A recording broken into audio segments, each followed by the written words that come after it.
week when she was in, I asked her to go back to the time when her symptoms first began, thinking she'd go back younger in childhood.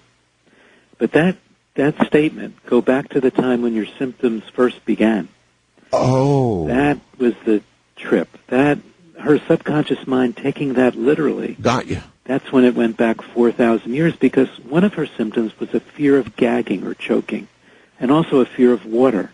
And that's what her mind chose to focus upon. So when she drowned in that ancient lifetime, that caused the fear of gagging or choking because it disappeared after she had the memory.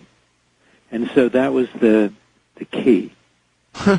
That instruction. So she just followed the instruction, and since the primary cause of her current problem wasn't in this lifetime, away she went. Exactly. And how much? I mean, how strongly did you realize that you had moved from something that happened in her life to something that had happened in another life, and how do you go about exploring that once you're there? Well, I remember this vividly, even though it was, for me, 24 years ago, and more than 4,000 patients ago. But Catherine, the woman we're talking about, the woman from Many Lives, Many Masters, she was the first. So I remember being shocked, but also not believing it. I thought, this has got to be imagination or metaphor or fantasy. But why so vivid? Why so detailed? Why so much emotion, which we call catharsis, reacting with such emotion with the memory? Right. And why was she getting better? Because imagination doesn't do this. So it kind of came upon me almost gradually. There was a part of me that didn't believe it, and another part of me that knew that it didn't fit. It just didn't fit with imagination. Well, as a matter of curiosity, you said Catherine, the one we're talking about, is 4,000 patients ago. Yes. How often during a hypnotherapy session do you run into something like this? I mean, there are many psychiatrists across America that many of them do hypnosis. You would think that this might even be common if all we're talking about is common. And so you would think many psychiatrists would run into this or bump into this. Do they? And why don't they notice? More and more are. And I do trainings now. I train 100 to 200 therapists from all over the world every year now. But actually hypnosis, which is only a form of focusing the concentration, it's very safe. And we get hypnotized every day when you're watching a movie and you don't hear the person munching popcorn next to you because you're concentrating in the movie. Right. That's what hypnosis is. That's a light state. Or reading a good book and you don't hear traffic noises. That's hypnosis. So it's very safe. But most psychiatrists don't practice hypnosis. Most therapists haven't been. Hypnotherapists have been doing it more for smoking cessation or weight loss. Right. So they would just be reading a script. And they weren't asking these open-ended questions like, go back to the time when your symptoms first began, or let's go back into a past life, because it wasn't in their belief system. And so actually it was happening, but not as commonly as you might think. And then when it did happen, the psychiatrist or the psychotherapist, because many of these are not psychiatrists, would be afraid to talk about it because they didn't want to be considered weird or strange, and were very concerned about the professional reaction. So they didn't tell anyone, and they certainly didn't write about it. Well, isn't that understandable? I mean, you've been at it for a while now and published on this. How's the reaction been? Well, it took me 5 years to write Many Lives, Many Masters because I was concerned about that. Here I was chairman of the psychiatry department. Yes. I was professor of psychiatry at the University of Miami. Yes. This was very risky. So then I wrote it. I kept getting pushed to write it in a sense. It was helping my patients with grief. They were finding out about death and what happens after death and the space in between lifetimes. And so immediately there was a lot of support from individual therapists and doctors, also cardiologists and emergency room doctors and oncologists. Those who were dealing with death and dying had seen lots of these strange occurrences. But from the professional organizations like the American Psychiatric Association, there was a lot of negative feedback, and there was even a move to censure me, possibly to bring me up before the licensing board. Oh. But that never got anywhere, but just kind of deteriorated into chaos because I had been training many of the psychiatrists in Miami, and in psychopharmacology, that was one area of interest and work for me. Well, as you know, as you know, we've recently lost Professor Mack. Yes. And what he went through sounds an awful lot like what you almost went through. It was kind of like what John went through a little bit. I did a workshop with him in Boston some years ago because when he was regressing people to their abduction experiences, they were often remembering their past lives.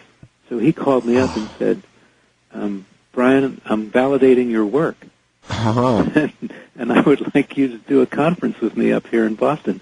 And so we did, and I was so sad to hear about his accident and his death. Yes. So he did, though. He picked up the phone and told you that he was validating your work through exploration of abductions, alleged abductions, and bumping into past lives. Yes, many of his patients were recalling past lives while he was doing his research, while he was regressing them to their abduction experience. And then he got in touch with me, and we shared our data, and he was very confirming. He had a harder time than I did, I think, because I was able to go before boards and tell them, look, patients are getting better, whether you believe in it or not. Maybe you can consider this past life thing Jungian, metaphoric. I don't, because I've seen so much, but if you want to consider it that way, that's fine with me. But patients are getting better. It's very safe. It's very effective. Maybe that's the reason it all went sliding by. I think so. Because it was effective no matter what you might think it was versus what they thought. Exactly. It really works. It's kind of like psychoanalysis. You go back with the patient. They're in a very relaxed state, except the arena is expanded. So instead of stopping at infancy or birth, we go back into in utero experiences and into past lives. And of course, in addition to being healing, now there's so many validated cases that it was very hard for the psychiatric boards to refute the clinical improvement and also the validation cases. Yes. So they just let it go to the side. Doctor, if you were to take 100 people off the street, have permission to attempt to look for past lives, how many would you guess would be successful? Well, when I do these big workshops, and not even one at a time, but all together, because hypnosis can be done with the eyes closed, and they're listening to my voice, about 2/3 will have a past life experience the first time.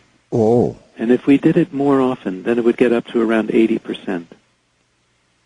That's a lot. That's a lot. That's a whole lot. Exactly. So I guess if I were pursuing this and what had happened to you had happened to me, I would begin looking for what all scientists would, and that would be proof, some sort of proof of the things that were being said, some historical research or something that would prove what these people were saying was true.